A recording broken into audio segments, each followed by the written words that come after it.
As the first few weeks of 2021 have already set in, I try and reflect on my New Year's resolution, and just like last year and the year before, I stick with the same motive: create more and learn to be a better photographer. Let's go down memory lane. When I was a sophomore in high school, I got into writing short stories, and by my junior year, I wanted to expand that by telling stories visually with photography and film. 15 years later, one short film, a few music videos, special events, thousands and thousands of raw images taken, you would think I would know what I'm doing by now. But I feel I'm far from that. I've had my ups and downs in the past. After college, I took a few years off from writing, filming, and taking photos. It wasn't until I moved to Dayton in 2014 I picked up my camera again and began creating for organizations. It felt refreshing. Then 2017 happened, where we traveled out west to Seattle. That trip was special to me, since I knew it would be a very long time before I would ever visit again. I told myself, you will do your best to take as many photos as you can and make vlogs. They weren't great, but they were fun to make. All in all, I decided to make that trip the official starting point of rebranding my work. With doing all this, I'm still very far from a professional. I still consider myself an amateur and critique my work hard. A few years pass by and I find myself getting better and better with each new project. I've managed to find a way of taking photos as much as I can. A lot of brand content, but hey, it's something. And editing every single day. Just ask Jess. I never stop.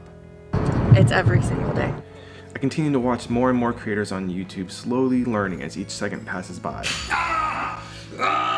Vlogging from Casey Neistat and the importance of storytelling.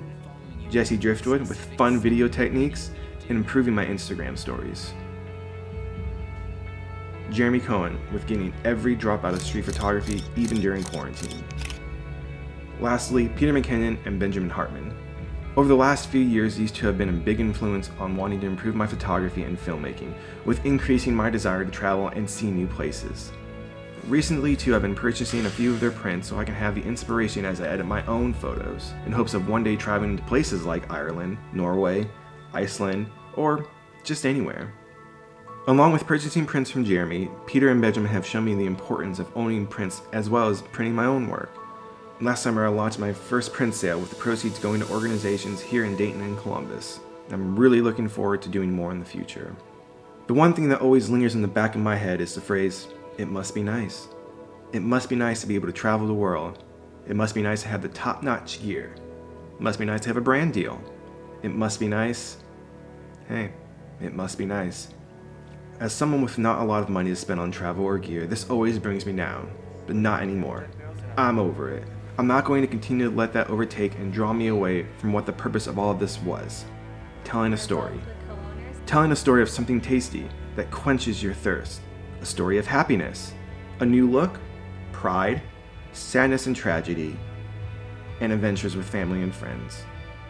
I know these creators work very hard to get where they are now, and I'm going to continue to work my ass off every single day so I'll be able to do this as my full-time job and collaborate with other talented creators. I forgot. I don't really have any other sort of talents. I just really want to tell a story visually and share it with the rest of the world. So, here's to 2021.